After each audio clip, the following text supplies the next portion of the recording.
আপনি যদি ভাবেন ইরান মানেই শুধু ধুলমাখা মরুভূমি, তপ্ত হাওয়া আর খবরের শিরোনাম, তাহলে আপনি এখনও ইরানকে দেখেননি। কারণ এই দেশটা আসলে একটা যাত্রা, ধীরে ধীরে খুলে যাওয়া এক রহস্যের দরজা। এমন এক ভ্রমণ যেখানে প্রতিটা মোড় ঘুরলেই বদলে যায় দৃশ্য, বদলে যায় সময়, বদলে যায় অনুভূতি।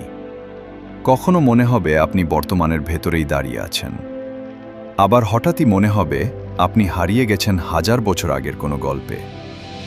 এই যাত্রা শুরু হোক এমন এক জায়গা থেকে যেখানে ইতিহাস শুধু লেখা নেই, বরং পাথরের গায়ে খোদাই হয়ে গেছে। এটা কান্দভান, ইরানের উত্তর পশ্চিমে পাহাড়ের কোলে লুকিয়ে থাকা এক আশ্চর্য বসতি। আগ্নেয়গিরির পুরনো ছাই জমে শক্ত হয়ে গিয়েছিল, আর শত শত বছর ধরে বাতাস আর বৃষ্টির ক্ষয় তৈরি হয়েছে এই অদ্ভুত আকৃতি। আপনি যখন এই গ্রামের সরু পথ দিয়ে হাঁটবেন, তখন আপনার মনে হবে আপনি যেন কোনো রূপকথার মধ্যে দিয়ে হেঁটে যাচ্ছেন। ছোট ছোট দরজা, পাথরের দেয়াল আর ভেতরে লুকিয়ে থাকা উষ্ণ জীবনের ছোঁয়া। এখানে শীতের ঠান্ডা ঢুকতে পারে না, গরমের তাপও সহজে ভেতরে পৌঁছায় না। প্রকৃতি আর মানুষের এক অদ্ভুত সমঝোতা যেন এখানে গড়ে উঠেছে। এখানে আজও শতাধিক পরিবার বাস করে। এই যাত্রা আপনাকে নিয়ে যাবে এমন এক জায়গায় যেখানে দাঁড়ালেই মনে হবে আপনি যেন পৃথিবীর কোনো পরিচিত ভূখণ্ডে না, বরং অন্য কোনো অজানা গ্রহে চলে এসেছেন। এই জায়গার নাম লুত মরুভূমি। ইরানের দক্ষিণ পূর্বে বিস্তৃত এই বিশাল মরুভূমি শুধু আয়তনে বড় না, বরং চরমতার দিক থেকেও পৃথিবীর অন্যতম ভয়ঙ্কর স্থান। এখানে মাটির তাপমাত্রা কখনো কখনো 70 ডিগ্রি সেলসিয়াস পর্যন্ত পৌঁছে যায়, বা তার শুকনো নিঃশ্বাস ভারী হয়ে যায়। আর চারপাশে যতদূর চোখ যায় শুধু বালু আর পাথরের অদ্ভুত গঠন চোখে পড়ে। তবুও আশ্চর্যের বিষয় হল, এই কঠিন পরিবেশই আবার তৈরি করেছে এক অপারদীপ সৌন্দর্য। সূর্য ওঠার সময় বালুর ঢেউগুলো সোনালি আলোয় ঝলমল করে ওঠে। আর সন্ধ্যা নামলেই পুরো দৃশ্যটা লাল, কমলা আর গভীর ছায়ায় বদলে যায়, যেন প্রকৃতি প্রতিদিন এখানে নতুন করে নিজের ছবি আঁকে। এই মরুভূমির ভেতরে থাকা বিশাল ইয়ারড্যাং গঠনগুলো, বাতাসের ক্ষয় তৈরি হওয়া দীর্ঘ খাঁজকাটা পাথরের দেয়াল, দেখতে এমন লাগে যেন কোনো হারিয়ে যাওয়া শহরের ধ্বংসাবশেষের সামনে দাঁড়িয়ে আছে।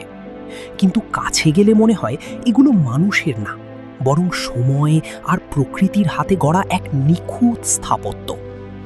আপনি দাঁড়িয়ে আছেন পার্সেপোলিসে, এমন এক নাম যেটা একসময় মানেই ছিল ক্ষমতা, গৌরব আর সাম্রাজ্যের অহংকার। খ্রিস্টপূর্ব 518 সালে গ্রেট দারিউস এই শহর তৈরি করেছিলেন। চারপাশে উঁচু স্তম্ভ, বিশাল প্রাসাদ আর সূক্ষ্ম খোদাই, যেখানে দেখা যায় দূর দূরান্ত থেকে আসা মানুষের সারি, যারা একসময় এখানে এসে রাজাকে সম্মান জানাত। আজও যেন সেই পদচারণার শব্দ ভেসে আসে। আপনি ধীরে ধীরে হাঁটছেন আপাদানা প্রাসাদের ভেতর দিয়ে। পাথরের ঠান্ডা স্পর্শ, ভাঙা দেয়ালের ছায়া আর সূর্যের আলো এসে পড়েছে পুরনো খোদাইয়ের ওপর। মনে হচ্ছে এই জায়গাটা এখনো পুরোপুরি নীরব না, বরং খুব আস্তে, খুব গভীরভাবে কথা বলছে। পারস্য উপসাগরের মাঝে অবস্থিত কেশম দ্বীপ যেন এক জীবন্ত ভূতাত্ত্বিক জাদুঘর, যেখানে প্রতিটা পাথর, প্রতিটা গঠন নিজের মতো করে একটা গল্প বলে। এখানে আপনি ঢুকে পড়তে পারেন পৃথিবীর দীর্ঘতম লবণ গুহাগুলোর একটাতে, যেখানে ভেতরের ঠান্ডা বাতাস, সাদা ঝকঝকে দেয়াল আর অদ্ভুত প্রতিধ্বনি আপনাকে এমন এক জগতে নিয়ে যাবে যেখানে সময় যেন থেমে আছে। আবার আছে স্টার্স ভ্যালি, একটা এলাকা যেখানে পাথরগুলো এমনভাবে কাটা আর বাঁকা হয়ে আছে যেন আকাশ থেকে কিছু এসে পড়ে এই জায়গাটাকে বদলে দিয়েছে। স্থানীয়দের বিশ্বাস এটা নাকি তারার আঘাতে তৈরি। বিজ্ঞান বলে এটা বাতাস আর পানির দীর্ঘদিনের ক্ষয়ের ফল।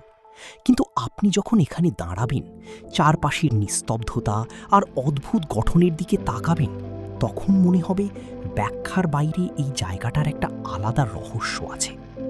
এই দীর্ঘ যাত্রার শেষে আপনি ধীরে ধীরে বুঝতে পারবেন ইরানকে শুধু জায়গা দিয়ে বোঝা যায় না, বরং এটাকে বুঝতে হয় মানুষের ভেতর দিয়ে, তার শহরের ভেতর দিয়ে, তার সংস্কৃতির গভীরতার ভেতর দিয়ে।